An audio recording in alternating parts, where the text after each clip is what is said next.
Una vez que ya conocemos cómo resumir los datos en tablas y en gráficos y además cómo calcular una medida de centralización para indicar por dónde está el centro de nuestros datos, vamos a ver la necesidad de otro tipo de parámetros, en este caso se llaman de dispersión, porque con decirnos simplemente dónde está el centro de los datos quizás no es suficiente.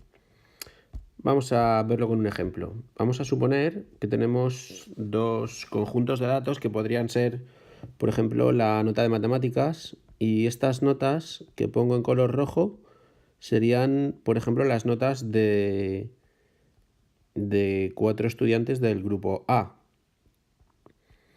Y ahora voy a poner las notas de 6 estudiantes del grupo B. Serían estas de aquí. ¿Vale?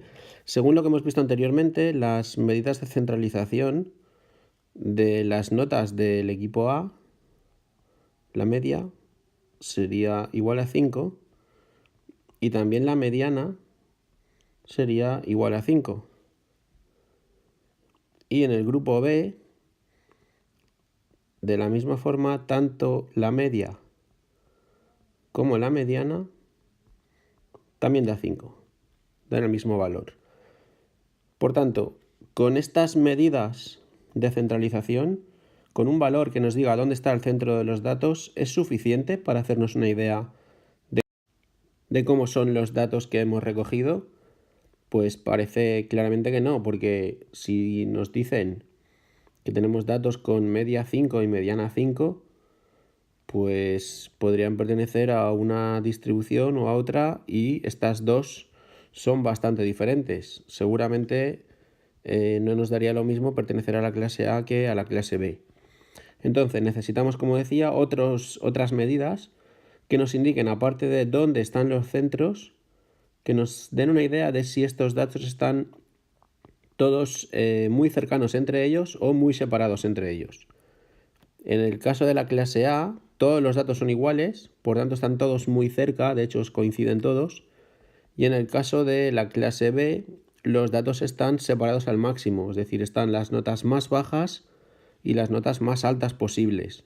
Es cierto que el dato central está en medio, pero los datos que tenemos no están cerca de ese valor central, ¿vale? Están separados lo máximo posible. Entonces, ¿cómo podemos calcular medidas que nos digan si los datos están todos muy próximos o todos muy separados?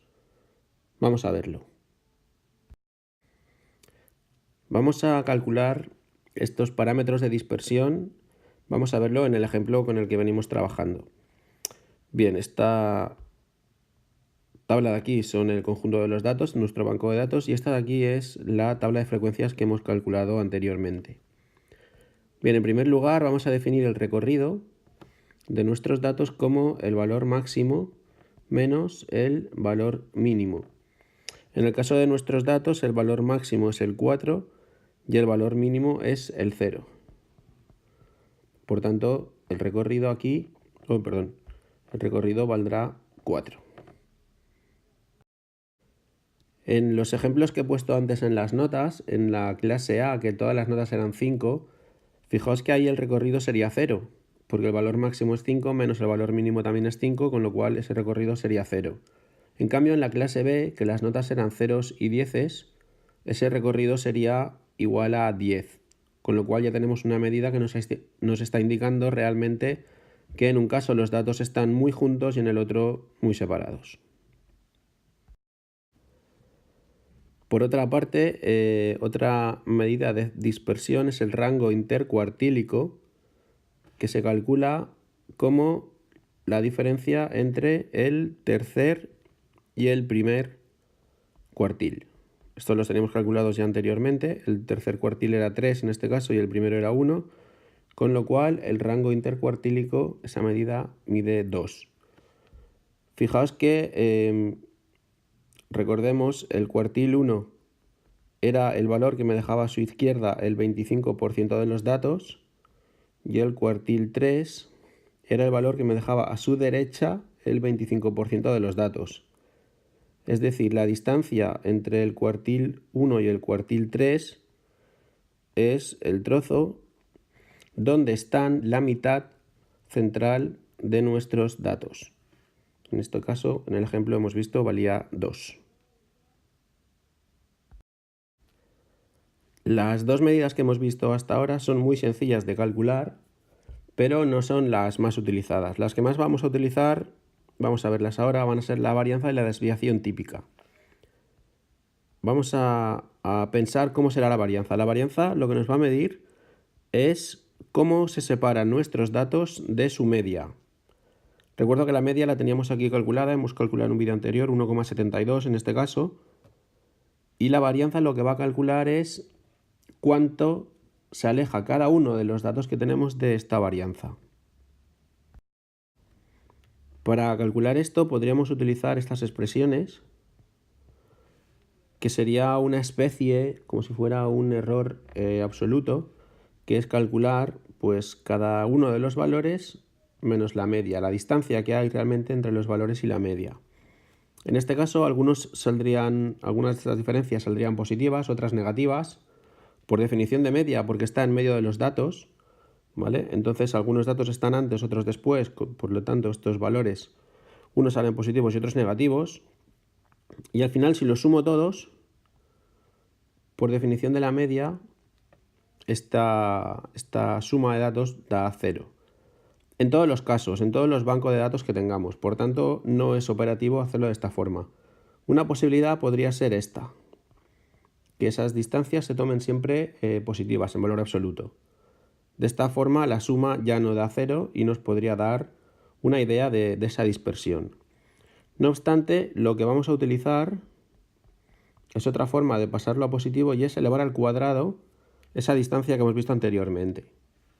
Para cada valor vamos a calcular su distancia a la media y eso lo elevamos al cuadrado. Si os fijáis bien, con esto estamos penalizando los datos que estén muy separados de la media, porque esta distancia será mayor y al elevar al cuadrado, si esa distancia es mayor que 1, al elevar al cuadrado se convertirá en un número muy grande. Bien, pues esto lo haremos para todos los valores y una vez que obtengamos, en ese caso, los 50 valores, calcularemos una media. Entonces, en matemáticas se escribe de esta forma. Sería la suma de todas esas distancias partido por el número de datos, que en nuestro caso sería 50. Esta sería la definición de varianza. Para cada dato calculo la distancia a la media, elevo al cuadrado, los sumo todos y los divido entre el número de datos que tenemos. Es decir, obtengo la media de estas desviaciones. En la práctica, como tendremos una tabla de frecuencias como esta expresión para la varianza se puede demostrar que también se podría escribir de esta forma.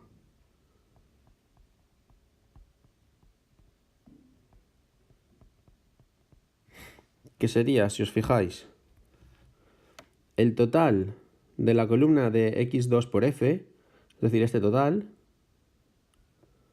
¿vale? La suma es ese total, partido entre el número de datos con el que estoy trabajando, que en nuestro caso eran 50, menos la media al cuadrado. La varianza se pone como una s al cuadrado o como una sigma al cuadrado, ¿vale? Y entonces en nuestro caso lo que tendría que calcular sería el total de esta columna, 220, partido el total de datos que tengo, 50, menos la media de los datos al cuadrado. Y la media la hemos calculado anteriormente, era 1,72 al cuadrado, que en este caso es igual a 1,4416.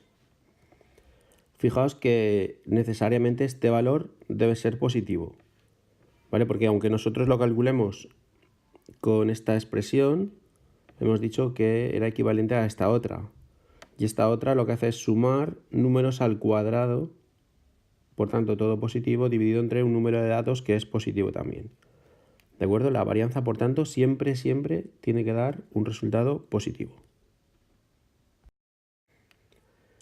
Bien, de esta forma se calcula la varianza y el inconveniente de utilizar la varianza como medida de dispersión es que las unidades son las unidades de la variable al cuadrado, porque fijaos que aquí lo que aparece son las variables elevadas a 2, ¿no?